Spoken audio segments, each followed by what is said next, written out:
നിവിൻ പോളിക്കെതിരെ ഒരു വഞ്ചനാകുറ്റം ആരോപണം ഉണ്ടായിട്ടുണ്ടല്ലോ, കേസുമായിട്ടുണ്ട്. അതിപ്പോൾ അദ്ദേഹത്തെ ക്വസ്റ്റ്യൻ ചെയ്യാൻ പോവുകയാണ്.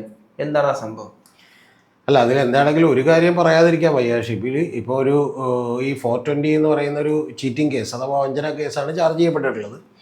സാധാരണ ആർക്കെങ്കിലും ഒരു ചാർജ് ചെയ്താൽ പോലീസ് അപ്പം തന്നെ അവനെ അറസ്റ്റ് ചെയ്ത് ജയിലിലിട്ടതിന് ശേഷമാണ് പിന്നെ വർത്തമാനം പറയുന്നത്.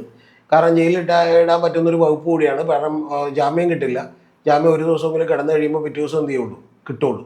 അപ്പോൾ അതുകൊണ്ട് അങ്ങനെ പോലീസ് സ്റ്റേഷനിൽ നിന്നാണ് ജാമ്യം കൊടുക്കാവുന്ന വകുപ്പല്ല.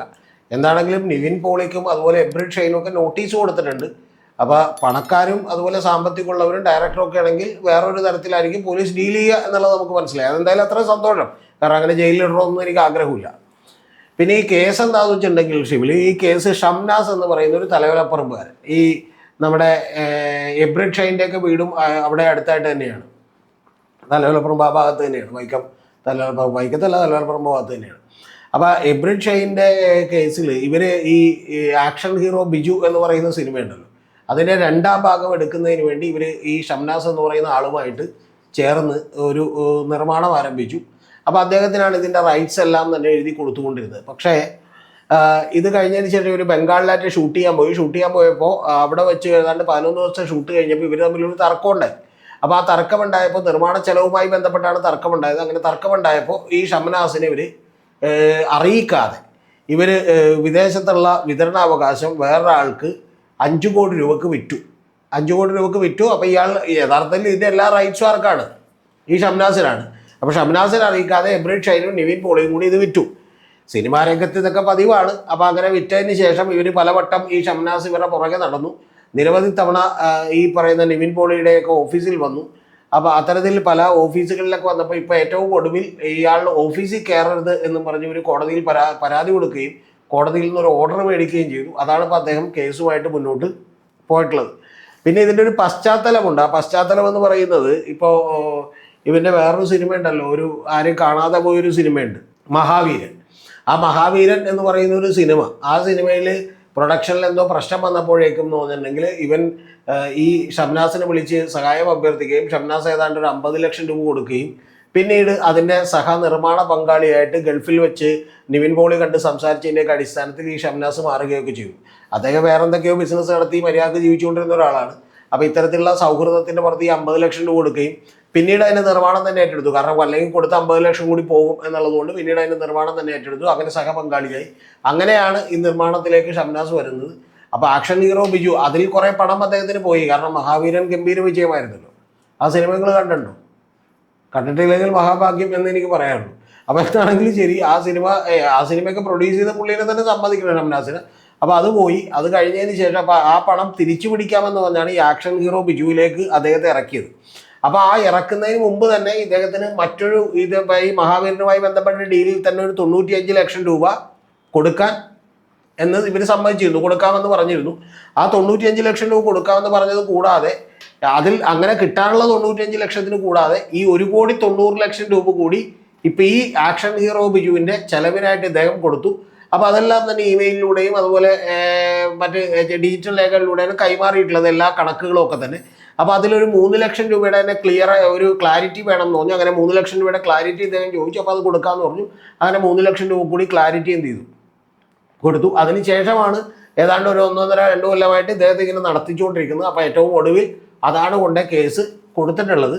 ഇതിപ്പോൾ ഇത്ര വലിയ കേസൊന്നും ആകാനില്ല. പത്രങ്ങളിൽ വാർത്ത വരും, മാധ്യമങ്ങളിൽ വലിയ ബ്രേക്കിംഗ് ന്യൂസ് വരും. പക്ഷേ അതിനും അപ്പുറത്തേക്ക് കുറച്ച് കഴിയുമ്പോഴത്തേക്കും ഇത് എന്ത് ചെയ്യും, സെറ്റിലാവും. കാരണം ഈ പണം കൊടുക്കാതെ ഒരു കാരണവശാലും ഇതുമായിട്ട് മുന്നോട്ട് പോകാൻ കഴിയില്ല. കാരണം ഈ വിദേശത്തെ വിതരണാവകാശം എടുത്തിട്ടുള്ള കമ്പനിയെ ഇദ്ദേഹം വിളിച്ച് സംസാരിച്ചു ഷംനാസ്. അപ്പോൾ ഷംനാസിനോട് ആ കമ്പനി ചോദിച്ചെന്ന് പറഞ്ഞു. അതാണ് സിനിമയുടെ പ്രത്യേകത. ഇതിൻ്റെ അവകാശമൊക്കെ നിങ്ങളുടെ കയ്യിലായിരിക്കും, പക്ഷേങ്കിലും നായകനും അതുപോലെ തന്നെ സംവിധായകനും ഇല്ലാതെ സിനിമ നടക്കും. അപ്പോൾ അതുകൊണ്ട് ഞങ്ങൾ നായകനെ സംവിധായകനെ വിശ്വസിച്ചാണ് പണം മുടക്കിയത്, അവരെന്തായാലും ഞങ്ങൾക്ക് സിനിമ വരും എന്നുള്ളത് അവരെന്ത് ചെയ്തിട്ടുണ്ട്, പറഞ്ഞിട്ടുണ്ട്. അപ്പോൾ 5 കോടി രൂപ അവരോട് മേടിച്ചേക്കണ സ്ഥിതിക്ക് ഇത് എവിടെന്നെങ്കിലുമൊക്കെ സംഘടിപ്പിച്ച് ഒരു കുറച്ച് പണം കൊടുക്കുകയും ബാക്കി തരാനുള്ള അവധി ചോദിക്കുകയൊക്കെ ചെയ്തുകൊണ്ട് ഈ പ്രശ്നം സെറ്റിലാവും. അല്ലാതെ ഇതിപ്പോൾ അതിനപ്പുറത്തേക്കൊന്നും പോകാൻ സാധ്യതയില്ല. അതാണ് ഇതിൻ്റെ ബേസ് കേസ് എന്ന് പറയുന്നത്. എന്താണെങ്കിലും സാധാരണക്കാരെങ്കിലും ആണെങ്കിൽ എബ്രിഡ് ഷൈനോ അല്ലെങ്കിൽ നിവിൻ പോളിയോ അല്ലെങ്കിൽ ആ പിറ്റേ ദിവസം തന്നെ അറസ്റ്റിലായാലും ഇവരെന്തായാലും അറസ്റ്റിലായിട്ടില്ല. ഭാഗ്യത്തിന് എന്ത് ചെയ്യുന്നു, ഇപ്പോൾ കേസുമായിട്ട് മുന്നോട്ട് പോകുന്നു. പിന്നെ ഇതൊരു കൗണ്ടർ കേസിൻ്റെ ബലമേ ഉള്ളൂ. കാരണം ഇദ്ദേഹത്തിനെതിരെ നേരത്തെ തന്നെ ഒരു പരാതി നിവിൻ പോളിയോ അദ്ദേഹത്തിന്റെ ഭാര്യയുടെ പേരിലുള്ള ഓഫീസാണെന്ന് കേൾക്കുന്നു അവരൊക്കെ കൊടുത്തിരുന്നു. അപ്പോൾ അതിന് ശേഷമാണ് ഇത്തരത്തിലുള്ളൊരു കേസ് വന്നിട്ടുള്ളത്. ഈ ആക്ഷൻ റിവ്യൂവിൻ്റെ ആദ്യ പാർട്ടിൽ കേരള കോൺഗ്രസ് ജോസഫിൻ്റെ നേതാവായിട്ടുള്ള ഷിബു തെക്കുംബറൊക്കെ പ്രൊഡ്യൂസറായിട്ടുണ്ടായിരുന്നു. അപ്പം അദ്ദേഹം ഒന്നും ഇതിലില്ല ഇപ്പം. അല്ല, എനിക്കറിയില്ല അത്, ഞാനിപ്പോൾ അത്രയും കൃത്യമായിട്ട് ഇത് നോക്കിയിട്ടില്ല ഷിബിലി. പക്ഷേ ഷിബു തെക്കുംപുറം ഉണ്ടാവാൻ ഒരു സാധ്യതയില്ല. കാരണം ഉണ്ടെങ്കിൽ പിന്നെ ഇത്തരത്തിലുള്ളൊരു പണമിടപാടിൻ്റെ ഒന്നും ആവശ്യം വേണ്ടി വരില്ലായിരുന്നു.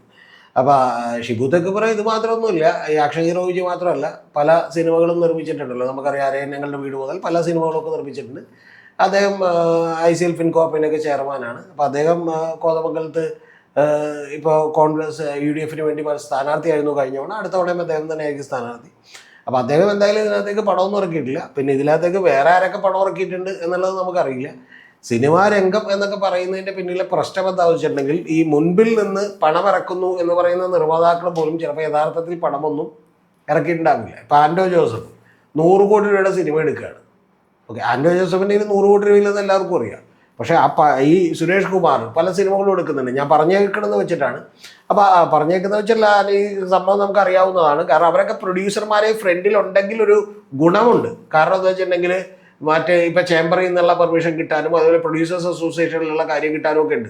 പക്ഷേ ഇവരുടെയൊക്കെ ഫണ്ടിങ് എന്ന് പറയുന്നത് പലപ്പോഴും പുറത്തു നിന്നുള്ള നിരവധി ആളുകൾ ഇവർക്ക് ഫണ്ട് ചെയ്യുന്നുണ്ട്. അങ്ങനെയൊക്കെ തന്നെയാണ് ഒരു സിനിമ നടക്കുള്ളൂ. അപ്പോൾ അത് തെറ്റായിട്ട് പറഞ്ഞല്ല, അങ്ങനെയൊക്കെ തന്നെ സിനിമ നടക്കുള്ളൂ. അതിനിടക്കൂടി നമുക്കറിയാമല്ലോ, ഇപ്പോൾ ലിസ്റ്റിൻ സ്റ്റീഫൻ എന്ന് പറയുന്ന വട്ടിപ്പലിശക്കാരൻ്റെ ഏജന്റാണ് എന്നൊക്കെയുള്ളത് സാന്ദ്ര തോമസ് പറഞ്ഞിരുന്നു. അല്ലാതെ മറ്റേ ഖാൻ ബഹദൂറിയുടെ വീട്ടിൽ നിന്ന് വന്നിട്ടൊന്നും അല്ലാതൊക്കെ സാന്ദ്ര തോമസ് പറഞ്ഞിരുന്നു. അപ്പോൾ ഈ ഫീൽഡ് അങ്ങനെയൊക്കെ തന്നെയാണ്.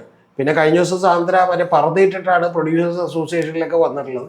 അപ്പോൾ പലപ്പോഴും സാന്ദ്ര ഇപ്പോൾ പറതിയിട്ടിട്ട് വന്നു, അത് ഇവരുടെ സ്വഭാവങ്ങളിലെ പ്രശ്നം കൊണ്ടാണ്. പക്ഷേ മറ്റ് പല പ്രൊഡ്യൂസേഴ്സും യഥാർത്ഥത്തിൽ മറ്റേ മുഖം മാത്രമാണ്, അതായത് ഒരു മുഖം മൂടിയായിട്ടാണ് അവർ നിൽക്കുന്നത്. പുറകിൽ ഫണ്ട് മുടക്കുന്നതൊക്കെ മറ്റു പലരും ആയിരിക്കും.